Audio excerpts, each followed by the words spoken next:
In the first few months of the pandemic, many found themselves with more free time and less ways to relieve their boredom.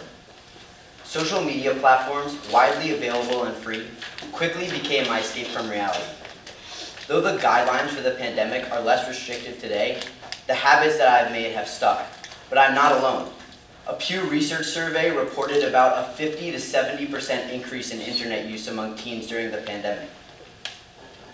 These apps are severely addictive and created that way on purpose. In fact, they trigger the same kind of chemical reaction in the brain seen with drugs like cocaine.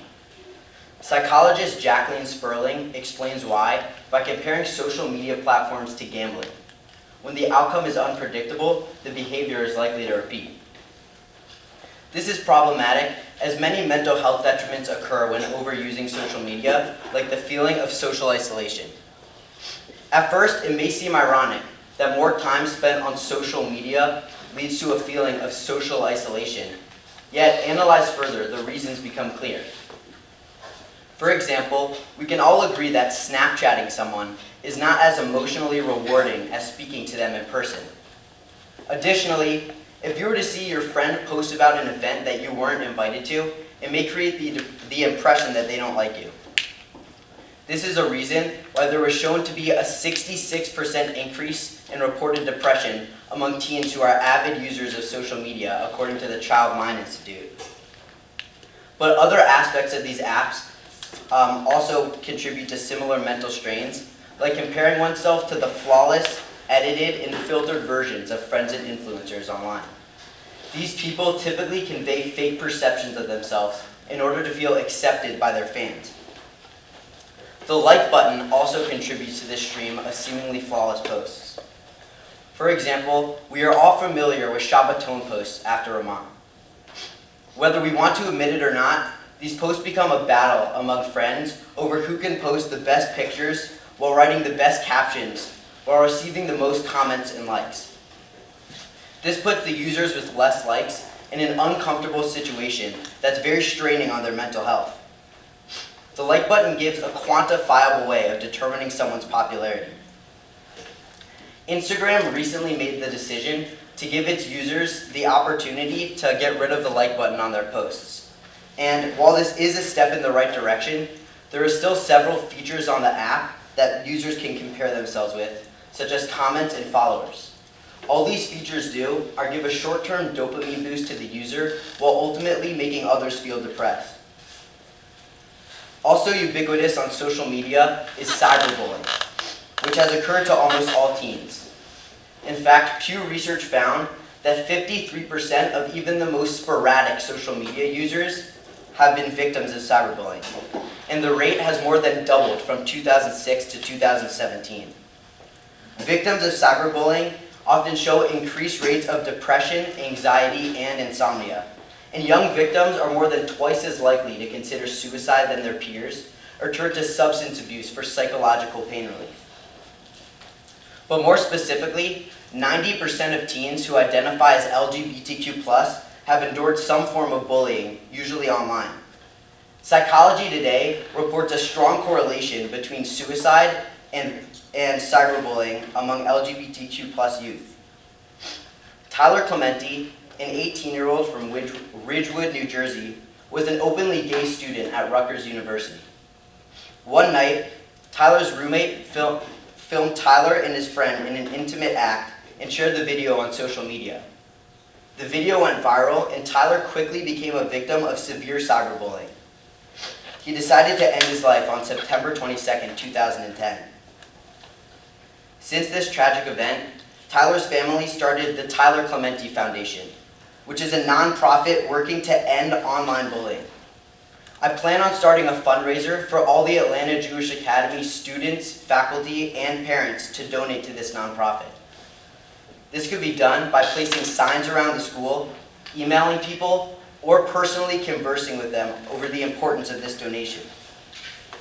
But on a more universal scale, there are several things that can be done, such as learning from the mistakes that others have made in the past, and realize that what we say on social media can have a major impact on the mental health of others. Additionally, when you are browsing social media, I encourage you to realize that what is being posted is most likely not a true representation of a person, and you should not compare yourself to them. While these are all steps in the right direction, there are still many depressed users who don't feel comfortable reaching out for help. If you are one of them, I recommend weaning yourself off of social media slowly. This could be done by not looking at your phone an hour before bed, and instead doing something like read a book or speaking with your family, and hope that it becomes a habit. This will most likely give you more sleep, and you will feel refreshed for the next day. But if this does not seem to work for you, then it is important that you consult a professional like a psychologist or the mental health hotline, which has recently been changed to a more accessible number, 988. It's also crucial to utilize those around you. A trusted family member or friend will most likely be willing to assist you on your mental health needs. But on the flip side, if you see someone who is struggling with their mental health, you must be proactive and reach out to them to make sure that they are doing okay. Lastly, even though it is important to interact on social media, it's crucial to have a striving social life outside of social media as well. I know giving up on a norm in our society is not easy, but spending less time on social media will definitely benefit your emotional health. Thank you.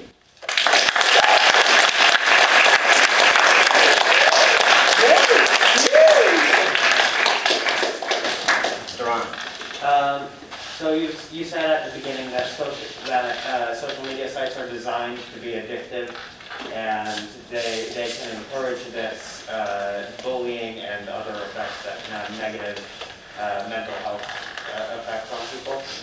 Are there any ways that you would Are there any things that you would like to see the social media companies do to help with some of these issues? So something like what Instagram did, which is giving users the option to get rid of the like button, that could definitely, if that was shown on more sites, and I think that would definitely help.